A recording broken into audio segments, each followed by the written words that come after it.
Boom, people, welcome back to the show. Today we're gonna do a little Q&A. Okay, so I got a bunch of questions lined up from people that have asked me a lot of common questions, and I wanna go through them today. Okay, the questions I'm gonna talk about are number one, what does the average fund manager day look like, and where do you spend your time doing the most?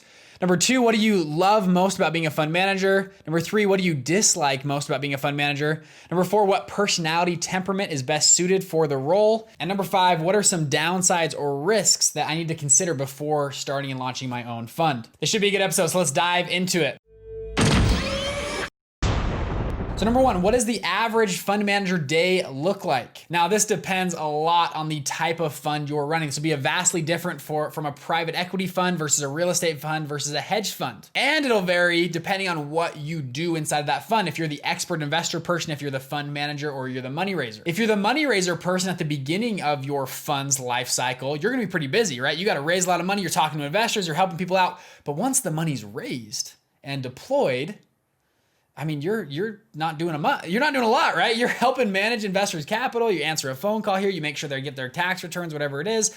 And maybe you're jumping in and helping other parts of the business. Once the money's raised, though, it'll shift over to the expert investor. They've got to deploy the capital. They got to go buy the stocks. They got to go buy the real estate or buy those businesses, whatever they're going to do. And if you're the fund manager, you're going to be managing investor capital, capital calls, distributions, legal, compliance. And it's pretty busy for all times of the year what's going on in that fund manager circle. But for me, personally, I can speak to my own experience. The day in the life of a fund manager, a lot of my stuff is putting out fires. I love Gary Vee talk about, he's like, I'm a fireman. I think that's true with all businesses, right? The system runs and then something breaks or a deal goes bad or whatever it is, and you've got to jump in and figure it out. And I feel like a lot of my day is doing that. Now, when everything's running great, typically I've built enough systems. You guys have heard me talk about previously with CEOs are really good at building systems. I've been thinking about that for the last couple of years, and I've been building systems that hopefully will run when I'm not there. So if the system's running, I actually don't do a lot, and it's actually really nice. Being a fund manager is awesome because once you buy the asset, once it's working,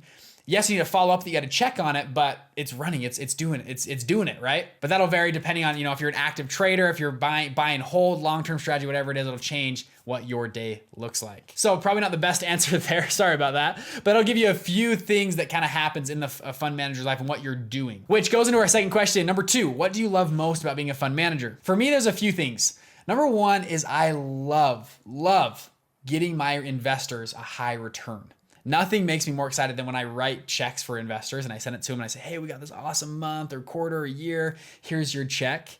And to know some high net worth individual gets that check, they know that it came from me and my investments and my working. So number one, seriously, that's my favorite thing, is giving my investors huge checks. Number two for me is we do loans, and a lot of our loans get invested into small businesses. I love helping out small businesses grow and seeing what our loans and lending can do for them. It's cool to actively be involved with small business growth. And number three, and finally, I think it's cool to manage a lot of money. You open up your bank account and you got a lot of money in there, and you are the person that has been deemed responsible to manage that money. I don't know, that's just as cool to sleep at night a little bit, be like, wow, I manage that much money. It's a responsibility. We'll talk about it in a minute, but I think that's a pretty cool part of the job. And to know that investors invested in you to take care of their investment, to take care of their hard-earned dollars inside of your fund. I think that's pretty cool. Number three, what do you dislike most about being a fund manager? I would say there's a few things. Number one would be compliance and government regulations. Like most businesses, the government loves to come in and mess things up. It's especially true with funds. I would argue that's probably the hardest part to understand. That's kind of why we made this podcast and show, is to help people not worry about that as much, to help you overcome a lot of these laws and changes and stuff that goes on. And then I'd also say, like most businesses, putting out fires, right? Things blow up and things don't work right, and something breaks and you've got to figure it out. The only scary part is you're managing a lot of other people's money. Your risks become higher because it's compounded over a lot of investments. Now, that's kind of a good thing and a bad thing. I kind of like that, though. I like that responsibility. I like that stress. But I would say the two things is regulation, governments coming in and trying to mess things up or change laws, whatever they do. And then number two, putting out fires. All right, number four, this is a really good question, actually. What personality or temperament is required or necessary for the role of a fund manager? The first thing I'll say is you need a deep sense of integrity. You should not even consider getting into this business if you have a hard time being honest with other people's money and in all aspects of your life. If you can't be honest to your spouse or to your kids or whoever it is, you have no business managing other people's money, because there are so many opportunities for you to steal money somehow from the fund and embezzle money or commit fraud or lie to your investors. And sometimes it's tempting. If you have a bad month, it's tempting to lie to your investors, say, hey, it's actually not as bad as what it is. I'm going to make it up over the next 6 months.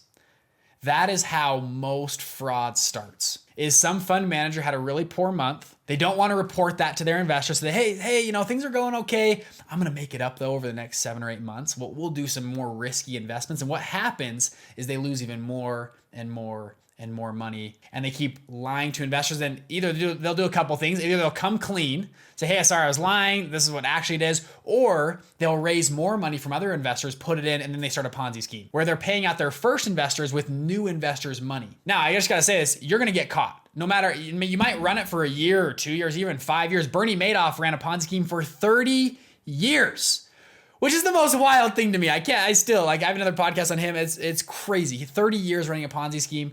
You're going to get caught though eventually. So when starting on this game, it's not worth it. It's not worth going to prison. It's not worth all the judgments and whatever is going to happen to you if you do not have a deep sense of integrity and honesty. Where behind closed doors, you're still going to be honest with every single person's money inside of your fund. Now, obviously there's a lot of checks and balances and stuff that happens so that you can't commit fraud. But at the root of things, if you're not deeply honest and deeply have integrity, you just should not get in this game. I'm sorry, you just shouldn't be in this game. So that'd be the first thing I would say. For your temperament or your personality, you need to have a deep sense of honesty. Now, number two, I'll say a lot of funds are managed differently. You had Tiger, a huge hedge fund on Wall Street. Their management style was very alpha male. They brought in these alpha male type people. They'd go skydiving, rock climbing, all this kind of stuff. And that was their management style. It was very cutthroat, very to the point, very matter of fact. Other funds that are investing into different spaces, maybe they're investing into diversity or other emerging markets, might have a totally different management style. So you could have a very strong personality, very passive personality. I don't think it really matters. I've seen a lot of investors and fund managers come from all different walks of life and different personalities, all the way from the Wolf of Wall Street down to the nice puppy dog, nice investor. I've seen all of them in between, and it works depending on what they're investing in.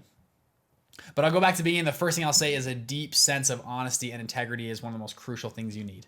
Okay, and then finally, any downsides or risks to consider before starting a fund? It's actually a very fair question. I would say this too. Starting a fund is not an easy business to start. Okay, if you have never started a business in your life and your fund is your first business, just buckle up and be ready to get into that. Okay, it's not like setting up a little drop shipping store. It's not like setting up a little restaurant. I feel like setting up a fund is like an extra level of entrepreneurship. You're setting up a business and then also raising money from investors for that business to invest it in other places.